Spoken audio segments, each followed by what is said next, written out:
kami po ay tinawag sa Office of the President at sinabihan po kami na nababahala ang Presidente na sa pangangailangan ng pondo para dito sa pandemya, na maraming reports na nakakarating sa kanya na kung bakit bilyon-bilyon ang kita sa isabong pero walang nakukuhang benepisyo ang gobyerno.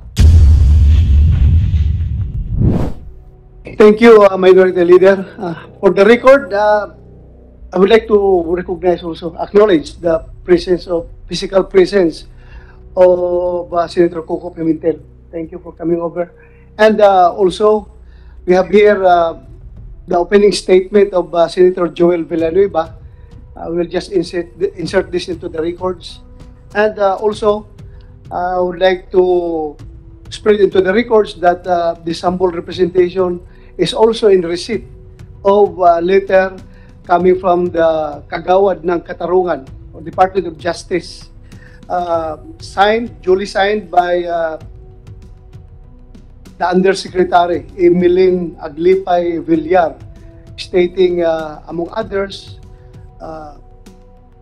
their stand on the legislative franchise of Isabong. So, Comsec, please insert this into the records.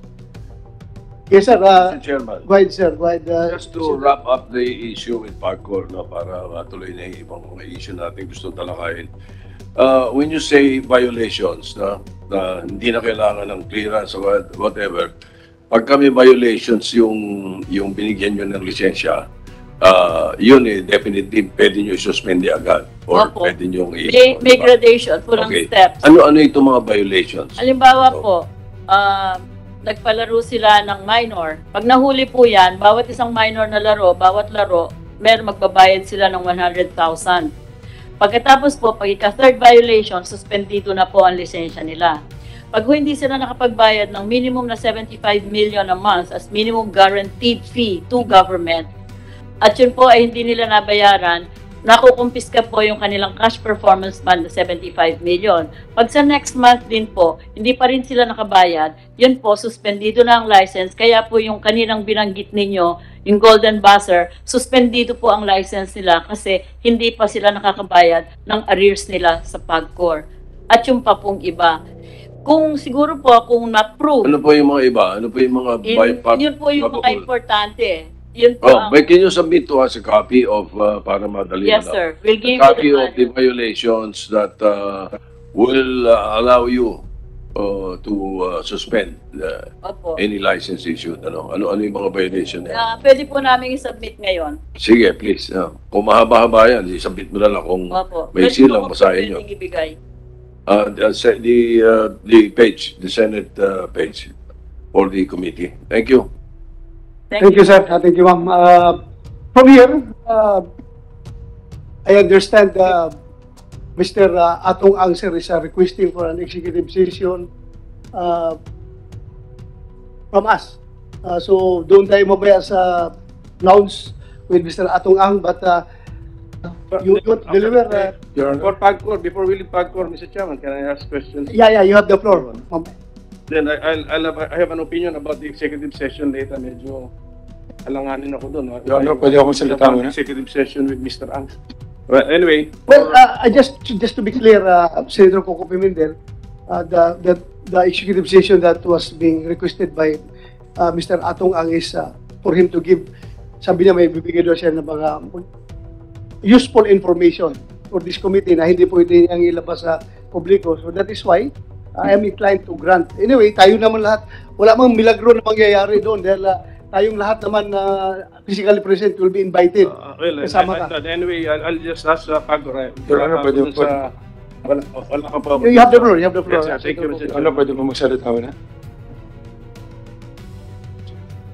May, I will recognize you. Senator Yes, Coco Pimentel. Kay Chairperson na Domingo,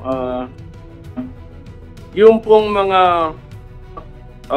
lack of CCTVs, mga ganon, failure to cooperate with the law enforcement investigation, you cannot cite this as justifiable reasons under the license contract to suspend their operations. Yun po kasing opinion na nakuha namin, dinichotomize po ang sabong sa isabong.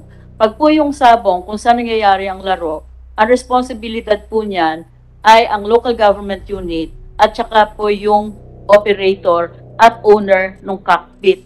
Sinabi po precisely to respect that.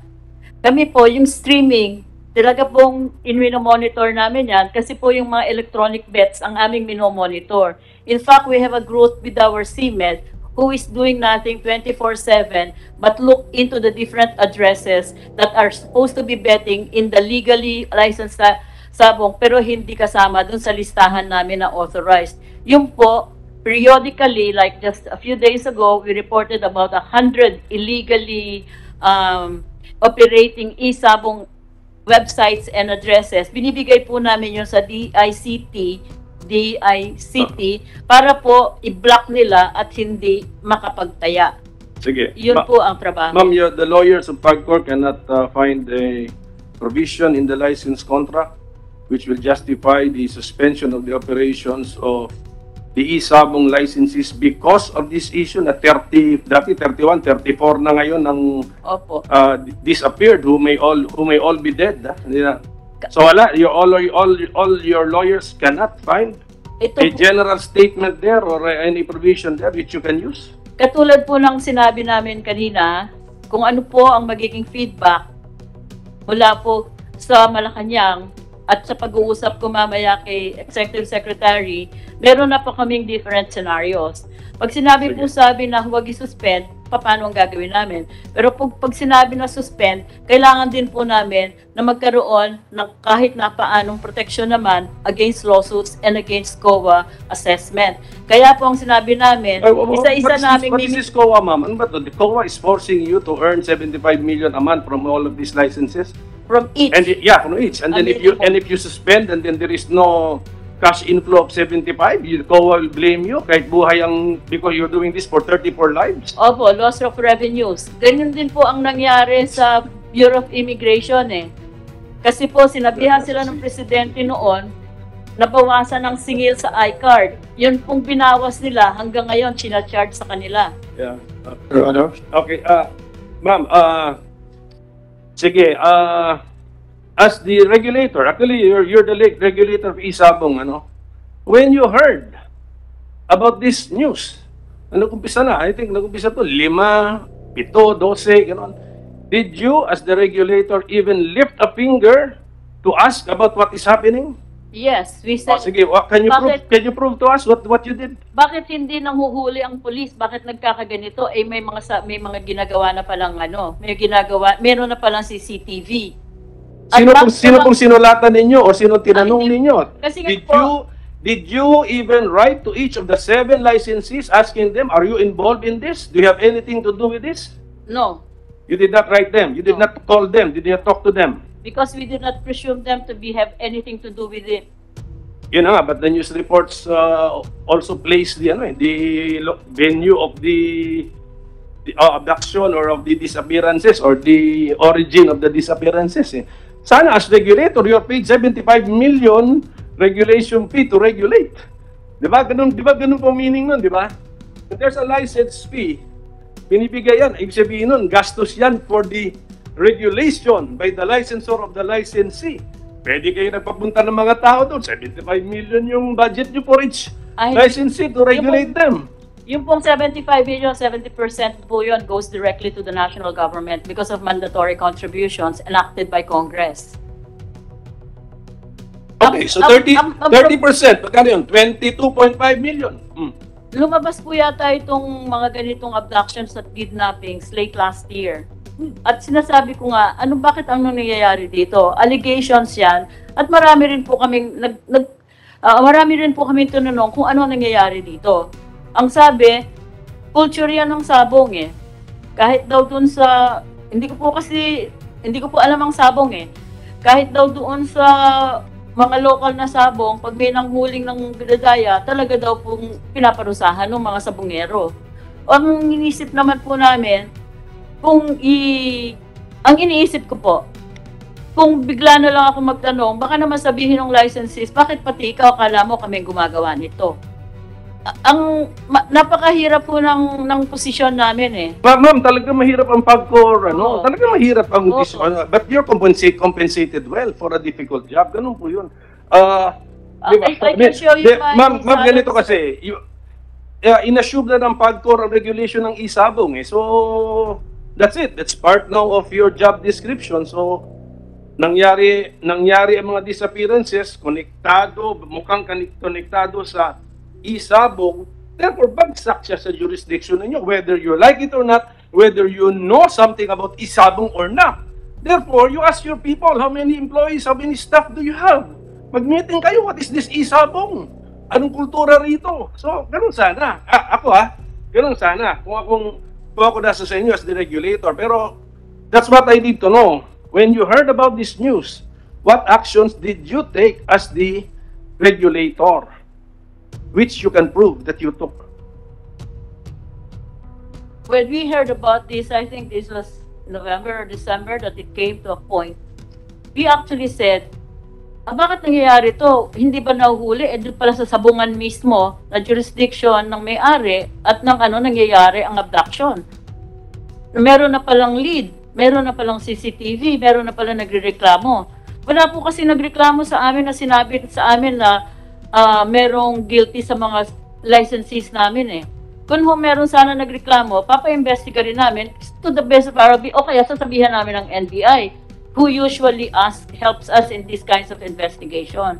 Wala po kami na-receive eh. It's too early to talk about guilt. Ang gusto ko lang sabihin, as regulator, there is bad news about the area of activity you are regulating. Ganon ba? So, ano ba ito? The people are disappearing, presumed to be dead, in relation to isabong. Isabong is being regulated by us. We only know of 7 licensees. Don't we ask the 7 licensees? Give us information about this because we are your regulator. Ganun lang sana. Pero if you did not take these steps, okay na lang po yun. History na yan eh. Past is past. But at any rate, you can still take those steps. And so that, we have, meron tayong mga one government approach. Ito, 34 people disappearing. Ayaw natin ng one government approach. Magtulungan po tayong lahat. 34 lives. We will take your recommendation seriously and we will meet with the 7. Although 6 na lang po ngayon kasi wala na yung golden buzzer. Mr. Chairman, thank you. Thank you, Senator Pimentel. Senator Tolentino, you have the floor. I'd like to address this to PAGCOR chairman or perhaps the Office of the Solicitor General is here. They can weigh in. I see with my reading glasses the presence of the Undersecretary of Justice. You can also weigh in. Ang tanong ko po ganito. You saw an opening to license isabong. Nagtanong po kayo sa Office of the Solicitor General, nagtanong kayo sa Department of Justice, eventually nagtanong kayo sa Office of the Executive Secretary. Being a former lawmaker yourself, bakit hindi po kayo nagtanong sa Kongreso, sa Senado, kung ano yung dapat gawin? Pinabasa ko po uli, kagaya nung sinabi ko nung nakaraang hearing, nahilo na ako sa kababasa dito sa Republic Act 9487. Ito po yung written text. Wala naman po nakalagay dito na isabong. Bakit hindi po kayo lumapit sa Kongreso para humingi ng batas, isama yung isabong bilang amendment na Republic Act 9487? Ma'am. Sir, unang-una po, hindi po namin in-initiate ang mga pag-aas ng opinion na to. Kami po ay tinawag sa Office of the President at sinabihan po kami na nababahala ang Presidente na sa pangangailangan ng pondo para dito sa pandemya na maraming reports na nakakarating sa kanya na kung bakit bilyon-bilyon ang kita sa isabong pero walang nakukuhang benepisyo ang gobyerno. At dahil doon sa several meetings na yon, ang sabi po namin, meron na nga po kami sana tinanong sa OSG noong 2018 at sinabi naman nila na talagang pwede dahil sa charter namin, pwede kami sa online magbigay ng lisensya. Pero po dahil doon ay OSG, syempre po, mas binding ang DOJ, tinanong po namin sa Office of the President kung pwede kaming magtanong ulit sa DOJ. Kasi po, gusto namin talagang manigurado. Hindi po sa amin ang galing ang initiative na i-regulate ang isabong, kundi doon sa grave concern that it goes unabated, unregulated, and with no benefit to the government.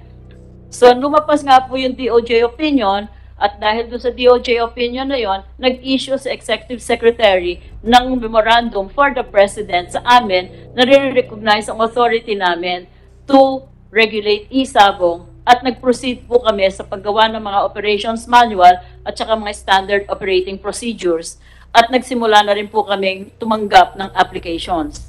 Thank you, ma'am. Thank you, ma'am. Pero hawak ko dito yung letter ninyo, January 28, 2021, Annex B of your letter sent to me, that the first paragraph reads, and I quote, "This refers to your request for a legal opinion coming from the Department of Justice." So, Opo. lumapit po kayo, dumulog po kayo sa kagawaran ng katarungan. Ang tanong ko kanina, babalik ko ulit, bakit hindi po kayo dumulog sa Kongreso?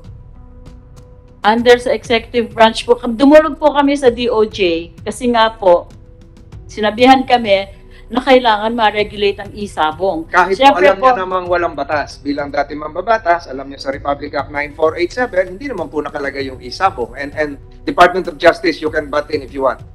Hindi ko maintindihan din sa Department of Justice saan nyo hinagilap itong inyong interpretation na kahit walang batas, isinalaksak niyo doon na pwede kayong maglagay ng isabong, pwedeng magkaroon ng isabong. Mr. President, Mr. Chairman, siguro po at the end of these hearings, investigation, tatlo po yung maliwanag dito na nakikita ko, bukod doon sa mga nawawalang mga kababayan natin. Unang-una, meron bang karapatan ang PAGCOR na mag-issue ng lisensya? Wala po sa batas. Ang isabong po ba ay nakalagay sa permissible forms of gambling? Wala po sa batas. Ang PAGCOR po ba ay allowed mag-share bilang parang rider na nakalagay doon sa Supreme Court case ng Jaworski versus PAGCOR, nakalagay din po doon sa Del Mar versus PAGCOR, nakalagay din po doon sa Fontana case ng parang rider. Wala po yan sa batas. So yun po yung magiging maliwanag dito na gusto kong maliwanagan sa Department of Justice. Ini-excuse ko na kayo, ma'am, kahit yung legal team nyo. Department of Justice, saan nyo po nakuha itong authority for you to have an interpretation that isabong is can be part of the functions of PAGCOR, can be regulated, can be declared as legal, even if there is no legal basis. And I refer this to you, I have read your record, Attorney Orta, and I refer this to you, basic in your law school. Our law is a written law. Kung ano yung nakalagay sa batas, yun yung batas. Pag hindi nakalagay sa batas, it is not written. Our law is a democratically adopted law. Pinasa ng Kongreso, na-approve sa mga committee, at hindi po ginagawa ito ng kagawaran ng katarungan. Ang ating pong batas ay pinapasa sa Kongreso.